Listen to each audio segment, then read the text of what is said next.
Alrighty, hello everyone. Welcome to a book-based interview where today we talk to writer Moore Latorre. Luna writes both fiction and poetry, and she also released her first book, Chrysalis, in March this year. She also has a second book planned to release in July 2025, and we're just here to speak to her. If at any point during this interview you want to follow Luna on her journey, please check out her Instagram at author Luna Moore Latorre on Instagram. But Luna, thanks for being here. Yeah, just a quick note. The release of my second book is actually July 2026. Oh my I think gosh. that's not your fault. I think it was just printed wrong in my bio. Got But it. I just don't want people to think there's something coming in like 3 months when it's actually going to be a year. All right, no, good to know. Alrighty, we have an inside scoop. Like the book's coming next year. How exciting! No worries. Thank you for clarifying that. But yeah, getting into the questions. So you are our first poet to interview, and the first thing that I love asking people is usually about their journey with writing. But with you, I actually wanted to ask about not only your journey with writing, but also your journey with poetry.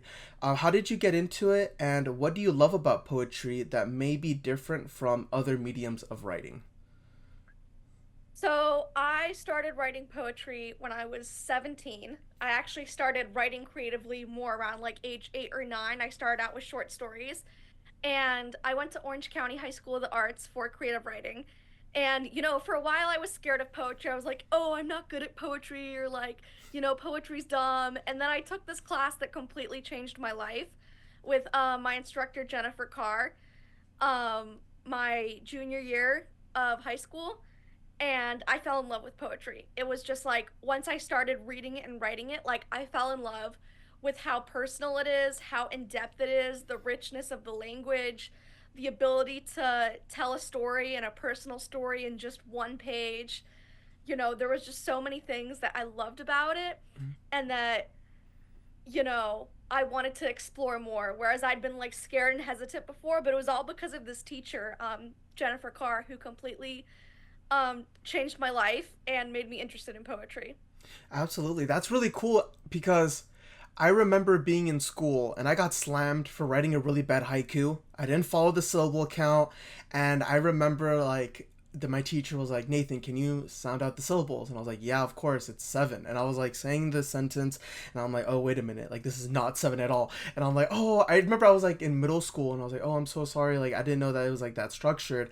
And I feel like, especially in today, like I feel like poetry is becoming more and more of a rare device of writing that I feel like a lot of people may be like how you were saying, like kind of hesitant to kind of deep to dive into it. And I was just curious, like when you were taking that class with your instructor, what advice did you get that kind of made you feel more safe to kind of go further into the genre, or even be more willing to experiment where at first you're kind of hesitant, like, oh, wait a minute, like I don't know if I want to do this.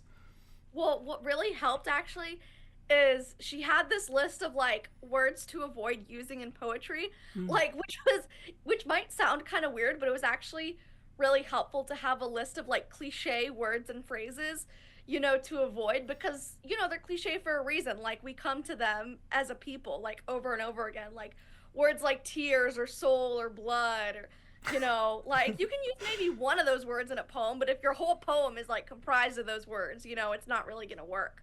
Right. He taught us that like poetry has to say something that only you can say.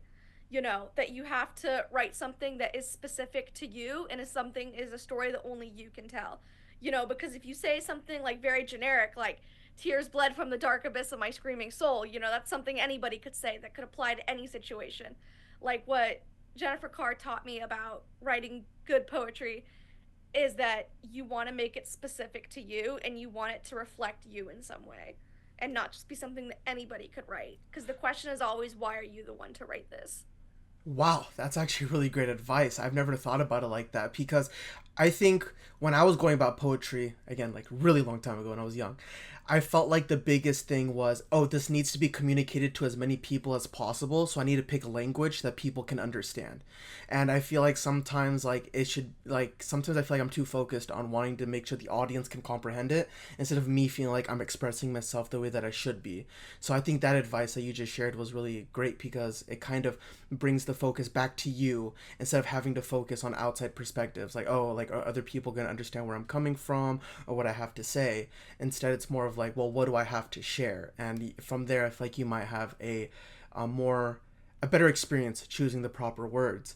And I also have another question. So I guess I'm sure this is specific for other poets, but like for you, when you write poetry, is it something that you go back to and you rewrite, or is it one of those things where it's like you give yourself time, you soak in the moment, and then you just jot whatever you feel like you want to share, and then from there you're more of like, okay, like that story is shared or that piece is finished, let's move on to something else. Like how does that work?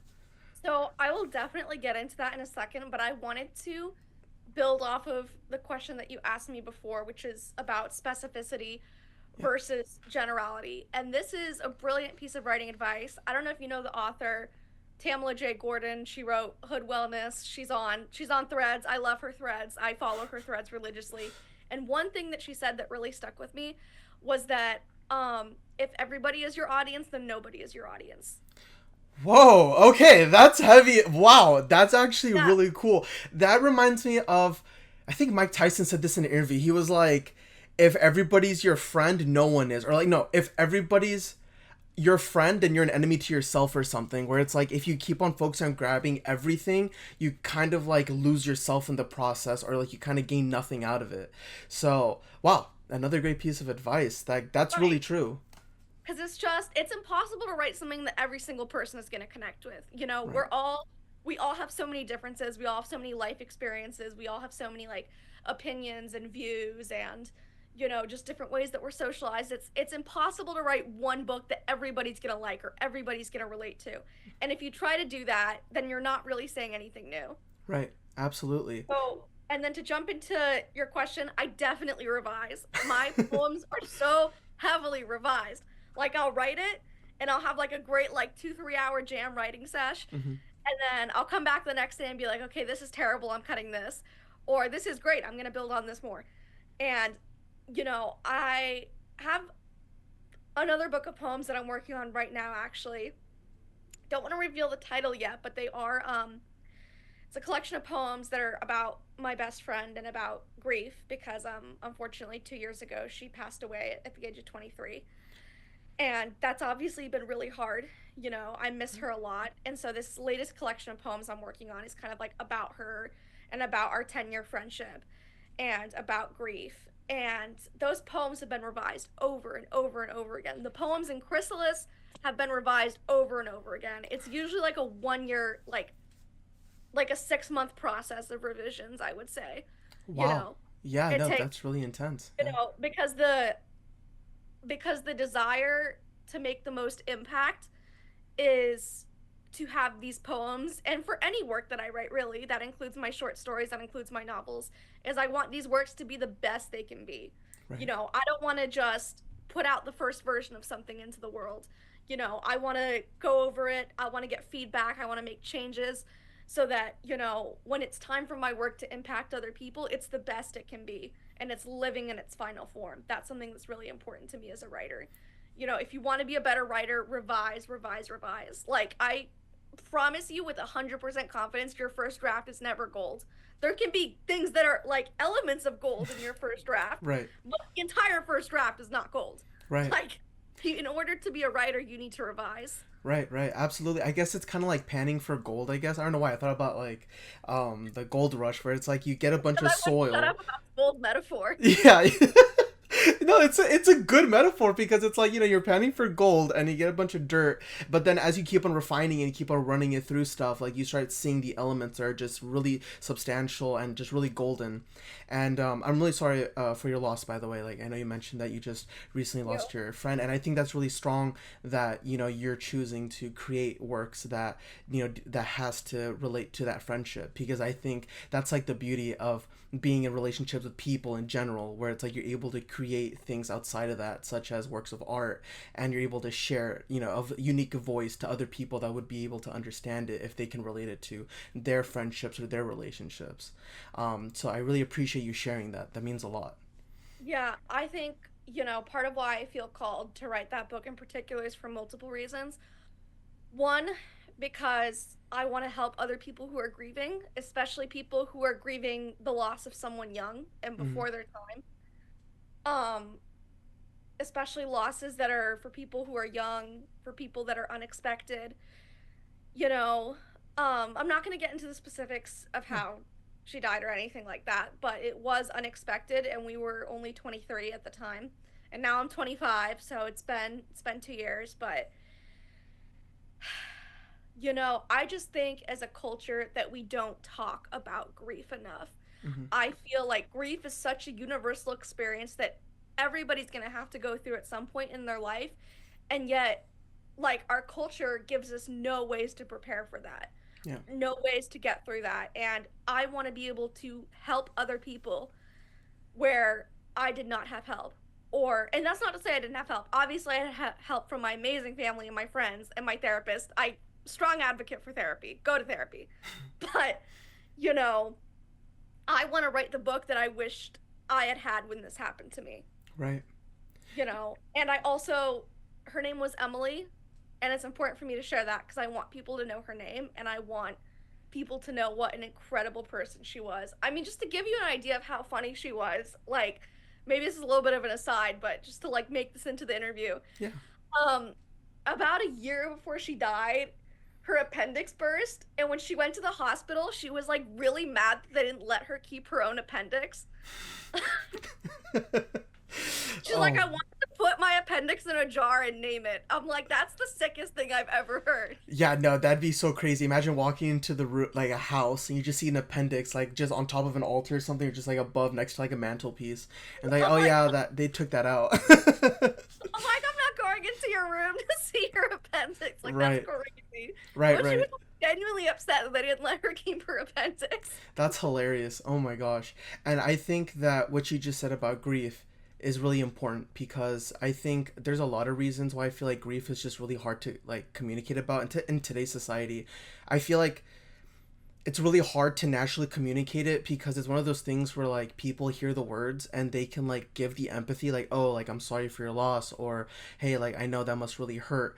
But I feel like for some people like grief could feel really personal, and it's really hard to kind of feel that connection with other people that may not be in that specific situation you're in. And then but that doesn't mean it can't be done. I just feel like it just takes work. And I feel like not a lot of people want to put in that work. And I think another reason why that may be would be because like for example, like say you have a job and like someone tragically passes away in your life, like you only have a certain amount of time to kind of take care of things, but if you have to go back to the office space, so it's not even that like it's hard to communicate, but there's a time limit to communicate, grieve, and then recover so you can continue your life. And I think that's like, when it comes to like efficiency for in the workplace, sure, that's amazing, but when it comes to like the humanity side of it, where it's like, we all go through things and this is such a personal topic, it kind of does suck because you feel like you are pressured to kind of feel quote unquote normal again after you go through something that really affects you, such as grieving or like, losing somebody. So, I think this kind of compares to I was brought up in an Indian household.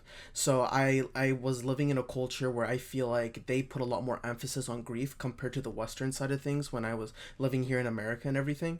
I feel like for like my culture with India, there's a lot of people that I feel like really brought up grief in moments where I wouldn't expect it. Like we have a prayer for like right away when someone passes away, we have a prayer session for them, and then we have another one 6 months later, and then a year later. So the person always comes up throughout that whole year in terms of memories or just conversation.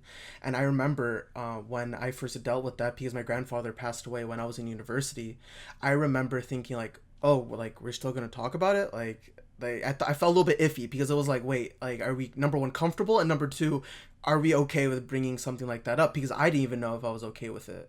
And I was surprised to realize that like through those conversations I realized I wasn't fully recovering from that. Like I instead just put stuff in front of it and I just kept on moving on with my life.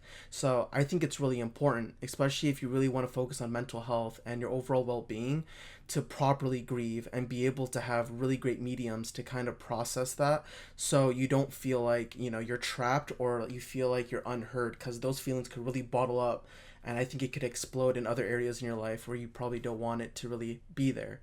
And I think this kind of leads into the second question, where in your book Chrysalis, you explore three major themes. It's about the difficulties you faced with letting go with your past, your relationship with loneliness slash solitude, and your observations in nature that reflected your mindset towards personal growth. And I just wanted to ask, like, why those themes? And, I guess is also, I know you shared your story with Emily, and then your second poetry book. I know you want to talk about grief and stuff, but why do you pick these themes instead of, like, maybe anything else? Like, why do these speak to you?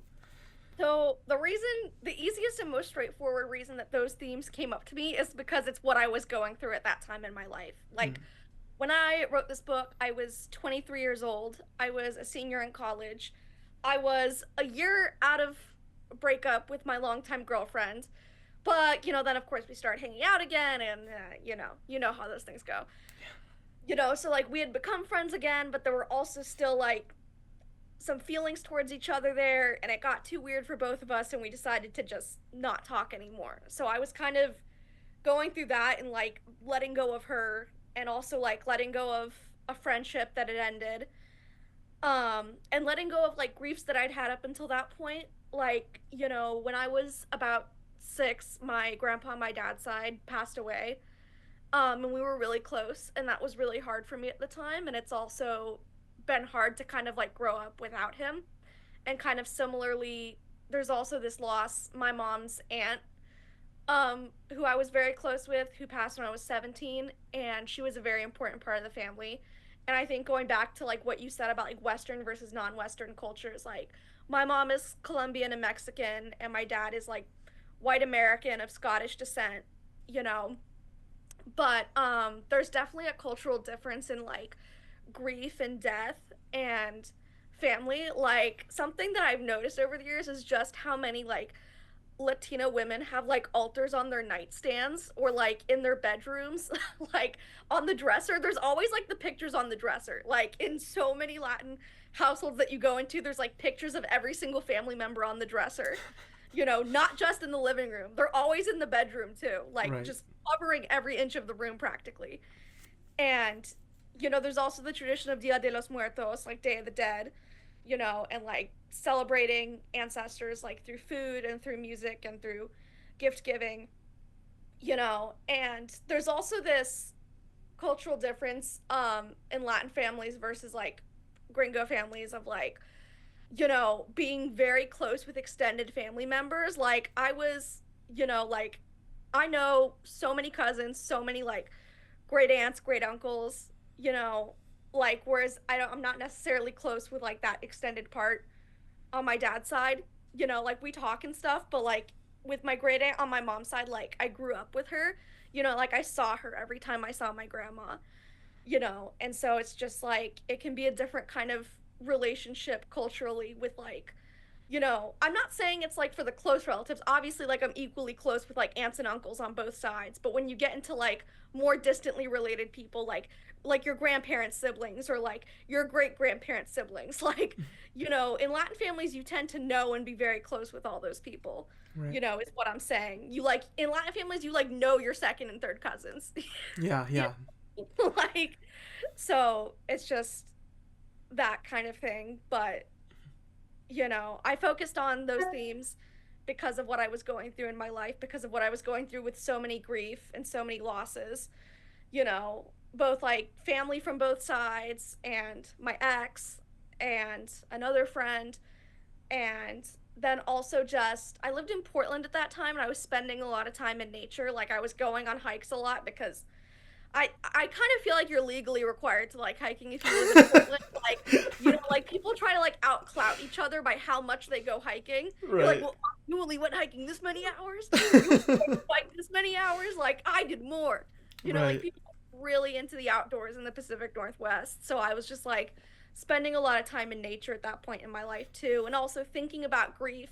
It was also my last year of college, so I was thinking about like change and life transitions in general because I was about to, go out into the world and start my career, and not be a student for the first time in my life. Right. And that was also a major change that kind of started getting me thinking about like change and letting go versus holding on. Wow, that's great because I think number one, you're incredibly strong to not only be able to go through all the things that you've been through and still be able to be here to talk to me, but to also be here because you created a piece of work that you're willing to share with other people about something so personal.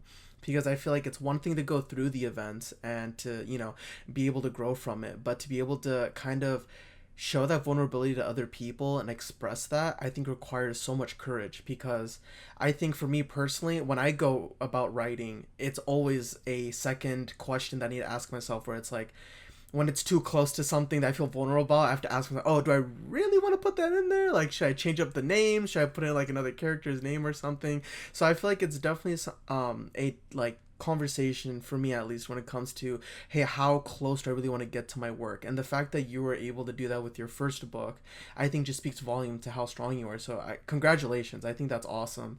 And I think that's cool that, like, you went to a bunch of hikes and you're able to relate everything that you were going through and kind of put it all down to, like, more or less three major themes to express in Chrysalis. And I think it is a really interesting change in life when, like you were talking about, you stopped becoming a student and you were becoming your own person. I remember when my program ended and I was done with school, I kind of crashed out for a little bit. I'm not gonna lie, because I was raised to like operate off of the school schedule. Like, my whole thing is like, oh, I have an assignment due at 10 in the morning. I'll get up at 9 so I can make sure I turn that in on time. When there's no more assignments, then I'm like, wait, what time do I wake up? Oh, wait a minute, that's just life. Like, you choose. And then, like, you wake up the next day and you feel free, and then the couple days after, you're like, wait, I just need something. Like, what is going on? And that was when I was into the job search. I started working on BookBase as well with Elias and Jayla and the other co-founders. But no, it's definitely a very unique part of life. And I think, to add on top of that, what you're talking about with your relationships and your friendships and stuff, like, I think these are very real concepts I feel like everybody experiences at least once in their life. And I feel like the fact that you were able to do that with Chrysalis, like, in the sense where you're able to express that and you're able to talk about the difficulties, but then you're also to talk about the growth that came out of that, I think is really healthy. Because I think there's a lot of people that I think would benefit from reading stuff like that, where they're able to relate with the difficulties. But then I think if they keep on reading Chrysalis and they start reading the poems or the poetry that you wrote about how you grew from that and the stuff that you were able to do after you went through such difficulties, I feel like it might inspire somebody else to be like, hey, wait a minute, like, Luna did it, I think I can do it. Like, let me go on a hike. Let me go and do something. And I think that's really awesome. So congratulations. Like, I think that's great. Thank you. Of course. And so going on to our next question. So I think I got this from your bio. I know it's going to be released in July 2026, but it did say in your bio that in that month you're going to release your second book, which is a novel. Is that Yes. correct? Okay. Yeah. So next Awesome. summer, my novel's coming out. I can't tell you too much of what it's about Yeah. because I'm under contract, Hmm. but it is young adult fantasy Okay. and something that I worked on for a long time. And yeah, it comes out next summer. Awesome. Uh, yeah, Cool, cool. I wanted to ask, like, what is it like shifting from writing a book of poetry to writing a novel? Like, was it kind of like shifting gears for you, or was it because it was a story you've thought about for a long time, it was easier to kind of be like, okay, like, turn from poetry Luna to like novel Luna, like, let me write out the story? Or was it more of like, oh, wait a minute, like, the formatting's different, the structure's different, let me kind of like, what, I don't know, like, did you ever feel that shift, or did you notice like any differences? it wasn't so much of a shift because I actually wrote my novel a lot younger. I wrote it from the ages of like 18 through 21. Oh, okay. And so that was already finished before I started writing Chrysalis. Um, and so it was more the shift from fiction to poetry, and it didn't really feel like much of a shift because I had been writing both for so long Mhm. that like they were both skills that were already coming naturally to me. It wasn't like, this wasn't my first time ever writing poetry. I mean, the first poems I ever wrote should never be read by anybody. Right. They should never see the light of day. like, Yeah. they just weren't publishable, you know. And so like because I had established both those skills already, I don't think it was like a difficult transition to go from one project to the other. Oh, that's cool. No, yeah, it's the same for my haiku. Like, no one's gonna read that. Like, after my teacher said something, it's out the window. Like, no one's ever gonna see it, and no one's gonna realize like how much I really think about sunsets because I wrote about. I still remember, man. I was like, oh, I love sunsets, and you write something for it. That's cool though. I think that's great. How I think it's interesting how you really worked on poetry kind of came later, but this novel was earlier. And so, have you always had this story in your head, like when you were writing, or did the idea come even before that? You just started writing, like when a couple of years ago. The idea for my novel kind of came to me when I was a senior in high school, Okay. like when I was around 17. And then I started writing it about halfway through my senior year when I was 18. And then I finished like partway through college at 21. That's So, cool. That's interesting. That's awesome. And now I'm just curious, like, and this goes to our next question. I was gonna ask, like, what's in the future for you as an author, as a writer? But I also want to add something to that, where it's like, are there other genres or other forms of writing that you're interested in writing, or does it seem to be like you really love poetry and like young adult fantasy? Like, what other realms are you willing to like dip your feet in and kind of like explore throughout your writing journey? yeah, so there's definitely other stuff working on the way. I'm working on that poetry collection about Emily. Um, I have two novels that I've written since I graduated from college 2 years ago Oh that wow. now I'm like in the process of revising and revising and revising before I even submit them for publication. And I can say that both those novels are new adult instead of young adult, which for people who don't know just means like people in their early 20s, you know. And they're also both horror fantasy. So they Oh. have scary elements.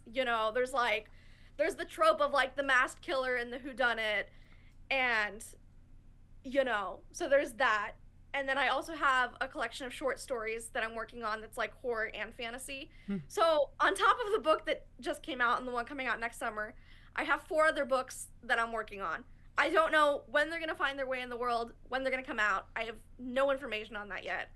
But I am currently in the process of revising the poetry collection about Emily and my most recent novel, which is a horror fantasy new adult.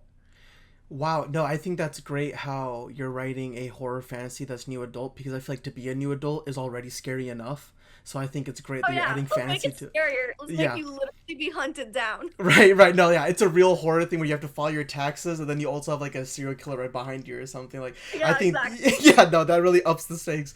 No, that's you must be really great at like organization then, because if you're writing like all of this, like, are you writing all this at the same time, where it's like one day you kind of want to write the new adult one, and then another day you want to focus on revising the poetry collection for Emily? Like, what's that like? Is your schedule just like, is it planned, or is it more like, oh, this is what the vibe's like? Well, okay. So I'm very busy because on top of these books, I'm also a freelance book editor. Not to like self promo or anything, but I do revise and edit people's books for money. That's how I make a living. And that's what I'm spending a lot of my time working on right now is helping other people make their books the best that they can be. Um, so that's what I spend a lot of my time doing. And then I also am kind of, I've taken a break from revising my novel. It's crazy. The idea came to me in a dream, and then I like wrote for 2 months, and then I got the full draft out, and I haven't looked at it since. Oh wow, okay. So now it's like I'm thinking like in June when I have more availability, I'm gonna go back to that novel and I'm gonna start the revision process on it. But as for right now, the only thing that I'm currently revising, like in the month of April, is that poetry collection. And I actually, even editors have their own editors. I hired Right. an editor to go through that and be like, tell me what needs to be changed, please. That's so actually that's crazy. I actually assumed that you were some kind of artist because you have so much art behind you. I thought you were like a freelance like artist or something like that. That's really Well, I cool. do also draw, but Okay, some of these drawings are mine, some of them are my brother's. got it. That's really cool. That's awesome. You have a family of artists, then that's really cool. Yeah. I was gonna ask, like, when you being a freelance editor, has that ever like given you inspiration? Like when you're editing someone else's work, does it kind of give you a little bit of an influence where you're like, oh wow, like the way this person really wrote this story was really interesting, and it kind of helps you kind of learn from how you can incorporate that into your writing, or is it one of those things where it's like you're more focused on making sure they polish their piece of work and you just wanna like separate that? Like, what is that like? 'Cause- yeah. It's both.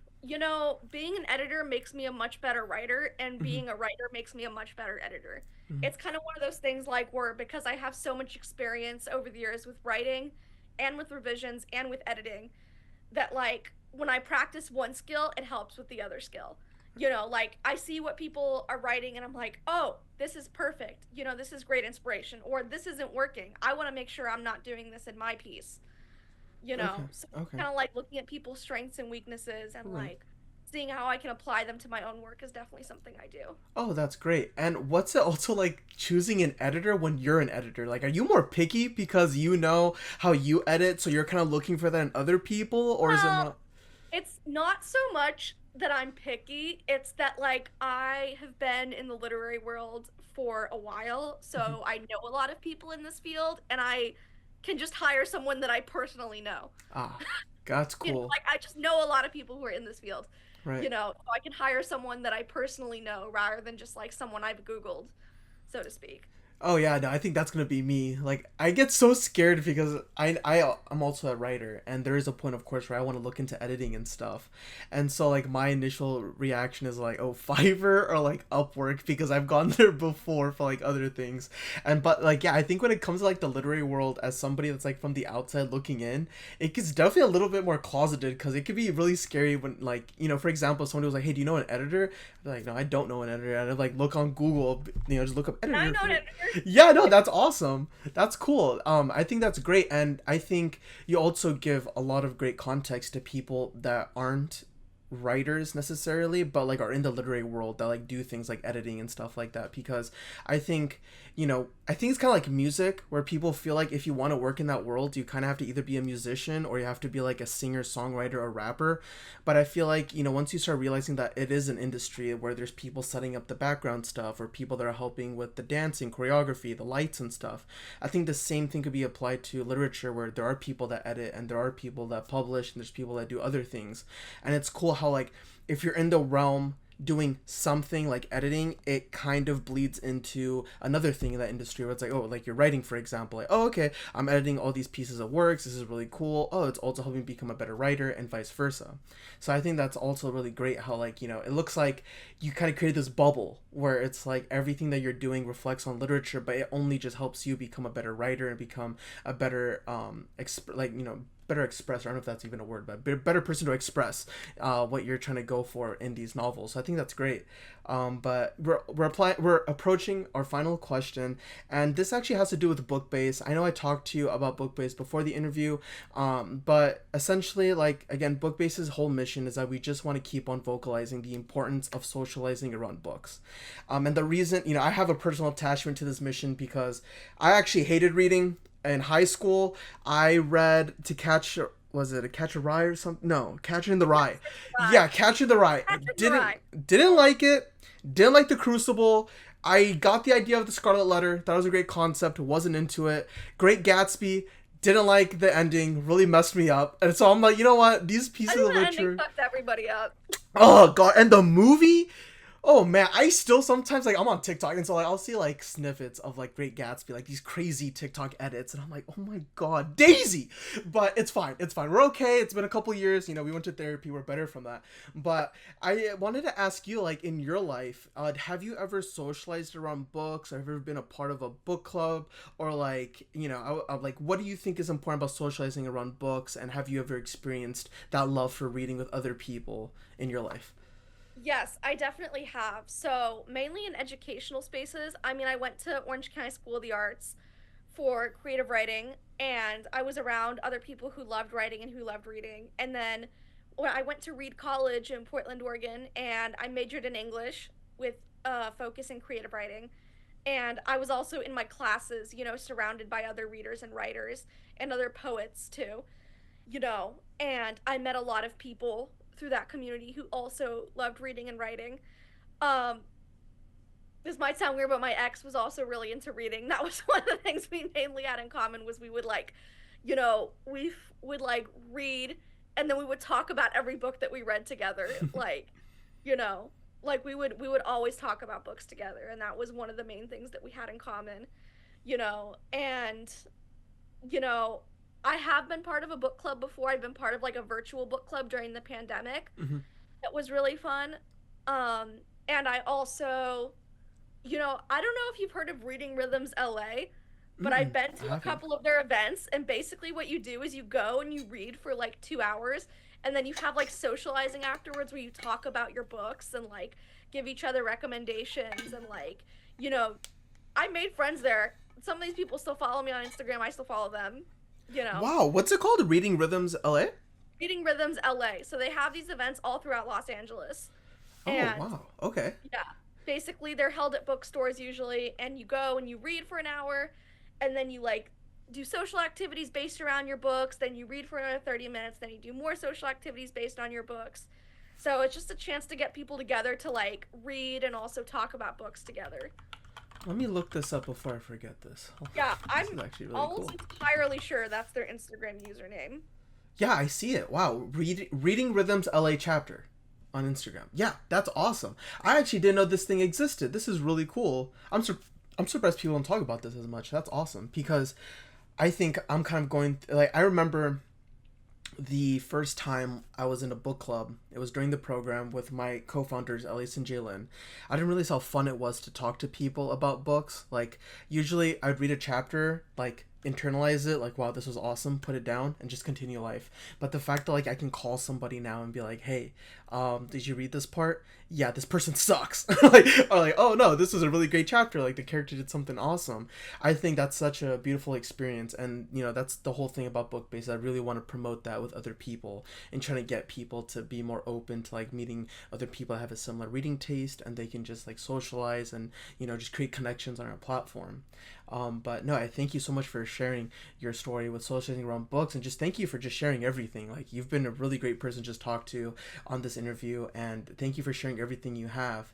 Um, Yeah, thank you so much. yeah, absolutely. And I think this will wrap up the interview. But again, if you guys are interested in following Luna on her journey, please check out at author Luna Moore Latorre on Instagram. But yeah, all right, guys. Thank you guys. Till next time. Bye. Thank you so much, Nathan. No worries.